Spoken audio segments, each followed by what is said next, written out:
Hello students, good morning. How are you all? Fine? Okay, so today we are going to study subject GK of class 4. Student, as you all know that we have already started our revision. So you have to prepare for the exams again. Your exam will come soon. This is your final exams, okay? So you have to prepare very well for this. Okay? Today we are going to study right or wrong.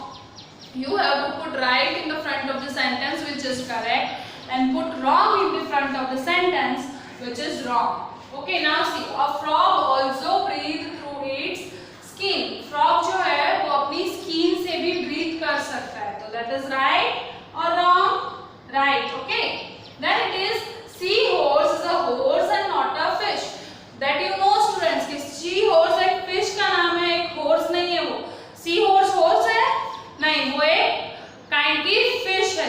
ठीक है, तो यहाँ पे wrong आएगा ना. यहाँ पे दिया हुआ है सी हॉर्स, हॉर्स है नहीं, सी हॉर्स जो है वो फिश है ना, पानी में रहने वाली फिश है. देन आंवला is the Indian name for the gooseberry fruit. Gooseberry fruit है, उसका इंडियन नेम क्या है? आंवला. So that is right. फिर है hydrogen is the lightest gas in the world. सबसे लाइट गैस कौन सा है? हाइड्रोजन. और सेकंड लाइट कौन सा है? हीलियम. ऐसे याद रखना है आपको. इसमें मैंने आपको चैप्टर जब चलाया था तब मैंने एक्सप्लेन किया था ना हाइड्रोजन गैस, है ना, तो वो सबसे लाइटेस्ट होता है. आप जब फेज में जाते हो तो वहां पे आप जो बलून्स लेते हो जो एकदम हाई अप जाते हैं स्काई में, आप उसको पकड़ नहीं पाते हो. वो बलून्स में कौन सा गैस होता है? हाइड्रोजन गैस होता है. ये मैंने तब भी समझाया था. Right. If we are visiting dermatologist और स्किन इज अफेक्टेड. ओके, जब हम डर्मेटोलॉजिस्ट को विजिट कर रहे हैं तो हमारी स्किन अफेक्ट होती है. तो यहाँ पे आपको क्वेश्चन में क्या दिया हुआ है? किडनी दिया हुआ है. तो ये राइट है कि रॉन्ग है? बताओ चलो. जब हम डर्मेटोलॉजिस्ट को विजिट करते हैं तो हमारी कौन सा बॉडी पार्ट हमारा अफेक्ट होना चाहिए? हमको क्या प्रॉब्लम होनी चाहिए? स्किन की प्रॉब्लम होनी चाहिए. राइट. तो यहाँ पे तो आपको किडनी दिया हुआ है, सो ये रॉन्ग है. ठीक है. फिर देखो प्रिंटर इज इनपुट डिवाइस. तो ये हमने कंप्यूटर के चैप्टर में सीखा था कौन कौन सी इनपुट डिवाइस है और कौन कौन सी आउटपुट डिवाइस. इनपुट डिवाइस वो होती है जो आप कंप्यूटर में कुछ डालने के लिए जिसका यूज करते हो. कीबोर्ड है, टाइपिंग के लिए यूज होता है, माउस है, तो वो सब इनपुट डिवाइस है. पर यहाँ पे इनपुट डिवाइस में क्या दिया हुआ है? प्रिंटर. जब हम किसी चीज को प्रिंट करते हैं तो वो पेपर प्रिंटर में से हमको मिलता है. राइट. प्रिंट होके कंप्यूटर में से कोई चीज प्रिंट करते हो तो वो प्रिंटर में से आपको पेपर प्रिंट होके मिलता है वैसा का वैसा. तो वो प्रिंटर आपको आउटपुट दे रहा है, वो आपको दे रहा है. राइट. तो वो आउटपुट हुआ. यहाँ पे इनपुट डिवाइस है, इसलिए ये क्या आएगा? रॉन्ग.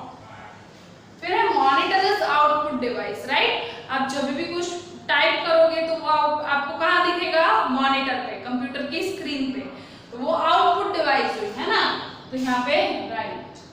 फिर देखो CPU stands for control processing unit. यहाँ पे मिस्टेक मत करना. सीपीयू का फुल फॉर्म मैंने आपको समझाया है, सेंट्रल आता है, सेंट्रल प्रोसेसिंग यूनिट. यहाँ पे आपको कंट्रोल दिया हुआ है. देखो एक ही वर्ड का डिफरेंस है. स्टैंड्स फॉर कंट्रोल और सेंट्रल क्या आएगा? सेंट्रल आएगा ना. So CPU stands for central processing unit, not control processing. यहाँ पे कंट्रोल दिया हुआ है इसलिए रॉन्ग. फिर देखो Mars is known as red planet. हम मार्स को रेड प्लैनेट बोलते हैं, इसलिए यहाँ पे आएगा राइट.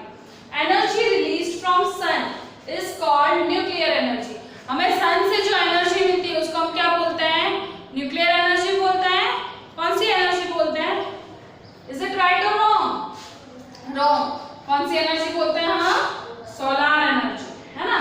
फिर 15th August is our independence day. 15th अगस्त हमारा इंडिपेंडेंस डे है. So that is right. Okay children, now see next it is. देखो यहाँ पे हमने 15 नंबर तक पढ़ा था. अभी देखो 16 number. Greenland is the smallest island in the world. Greenland जो है वो सबसे छोटा आइलैंड है. हमने हमारी बुक में क्या पढ़ा था?